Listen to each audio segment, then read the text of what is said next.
Namaste children. In our previous session we learnt how to frame algebraic statements. Okay, now you know how to solve an algebraic statement to a verbal form, and also you can convert that verbal form to an algebraic statement. Okay, today we are going to learn the next new concept, that is solving unknowns through example. What is the unknown?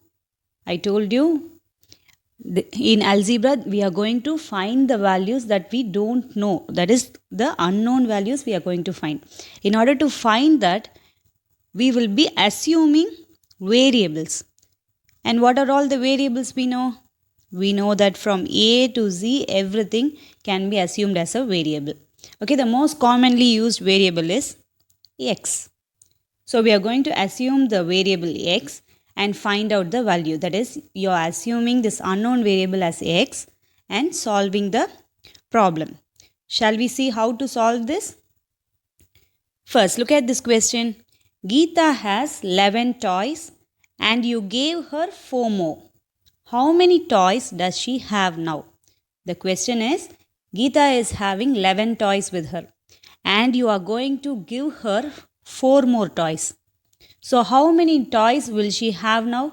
For this type of sum, you can directly add and tell the answer, right? So this 11 plus the number of toys you give, so that the total number of toys that Geeta has is 15.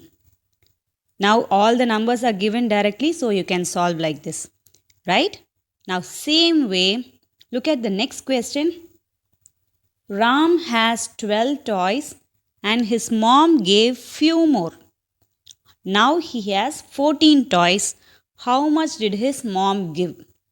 So the question is, Ram is having 11 toys with him and his mother is giving few more. The number they have not mentioned.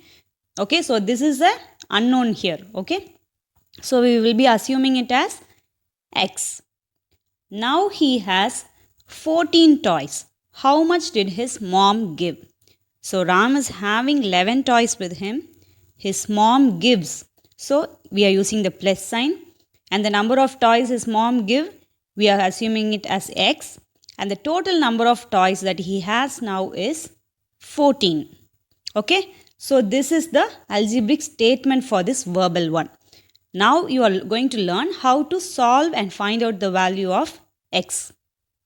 Shall we see? For that, what is the next step? We are going to keep x here and this 11 is going to be brought to the other side.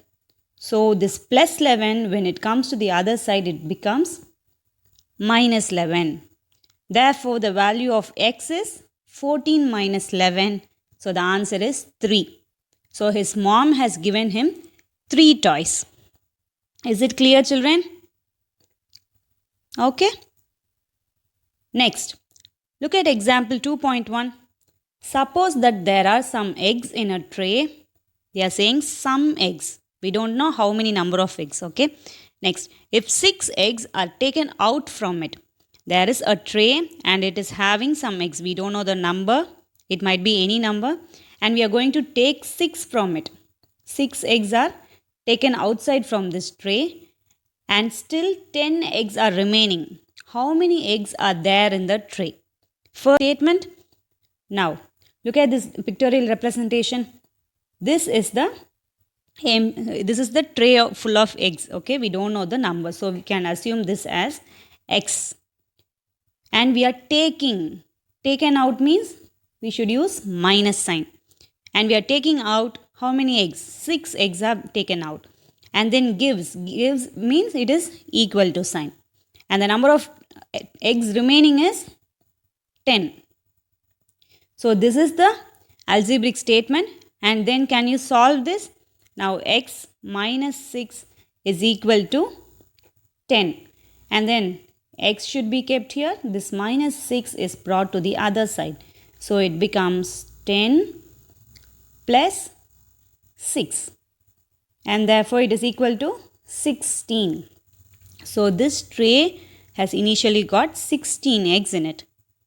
Is this sum clear now? Okay. Now here I have assumed the variable to be y. As I told you, you can assume any alphabet and make it as an unknown variable. Okay, children? Now look at this table. Find the suitable value of m to get the sum of 9. Okay, the variable is m here, and for each m we are giving different values, that is 1, 2, 3, 4 and 5, and the result is given some, and in some places the result is not given, but you have to check whether the answer is 9. If it is 9, you have to write S inside this box, or else you have to write no. Shall we solve the first one?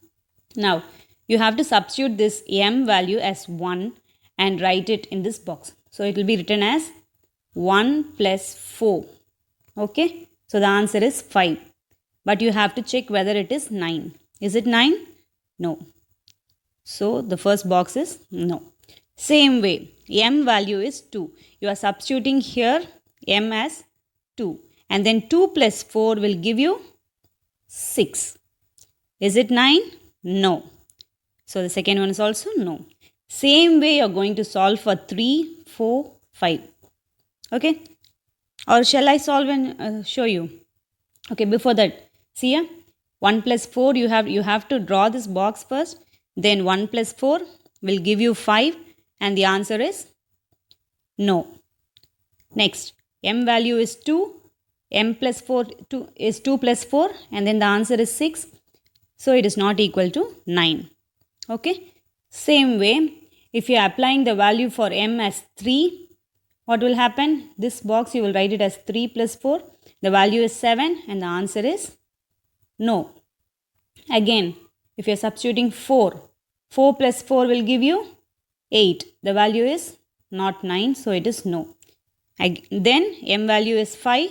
5 plus 4 is 9. So finally, this, when m is 5, the answer comes as 9. So it should be written yes. Okay. Can you do this problem on your own now? Good. Now we are going to do these sums as homework. That is example 2.1 that we discussed now, and try this box in page number 48. And for tomorrow, we'll have a test based on exercise 2.1 and 2.2. Okay. Thank you, children.